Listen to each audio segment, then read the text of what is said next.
বিশেষ পদ্ধতি কাজে লাগিয়ে মায়ের প্রাণ বাঁচালেন সোনামুখীর দুই সন্তান। হঠাৎ করে শ্বাসরুদ্ধ হয়ে যাওয়া মৌসুমী মুখোপাধ্যায় প্রাণ ফিরে পেলেন বৈজ্ঞানিক পদ্ধতির প্রয়োগে।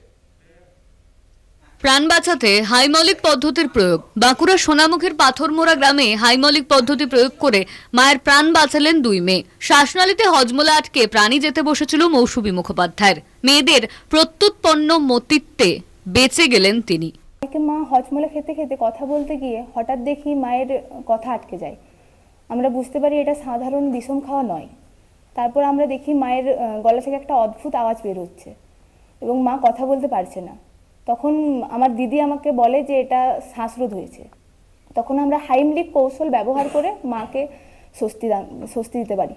আমার মেয়ে ওই কৌশলটা অবলম্বন করে এবং তখন আমি রিলিফ পাই, কিন্তু আমার মেয়ে বুঝতে পারছে না যে মা কি হচ্ছে, কিন্তু ও আমাকে ছেড়ে দেয়, ওটা করাটা বন্ধ করে দেয়। তখন আমার বড় মেয়ে ছুটে এসে আবার শুরু করে, কিন্তু আমি তখন ওদেরকে হাত পাই করে দেখাচ্ছি যে আমার আরাম লাগছে, ইশারা করছে ওটা করতে, কিন্তু ছোট মেয়ে বুঝতে পারছিল না, সেই জন্য ও ছেড়ে দিয়েছিল। যে বড় মেয়ে এসে আবার করে তখন আমি আবার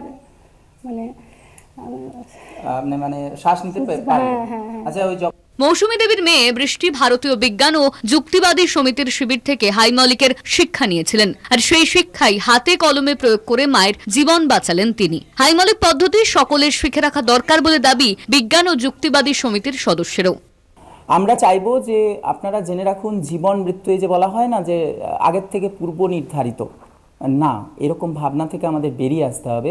বহু মৃত্যু আছে যেগুলো স্বাভাবিক মৃত্যু, সেগুলো তো হচ্ছেই, কিন্তু বহু মৃত্যু আছে যেগুলোকে আমরা সঠিক বিজ্ঞানসম্মত পদ্ধতিতে আটকে দিতে পারি, একদম মানুষটার জীবন বাঁচিয়ে দিতে পারি। তারই এরকম নমুনা হচ্ছে হাইমলিক কৌশল, যেটা রাত্রিরা এই আমাদের বৃষ্টিরা প্রয়োগ করলো।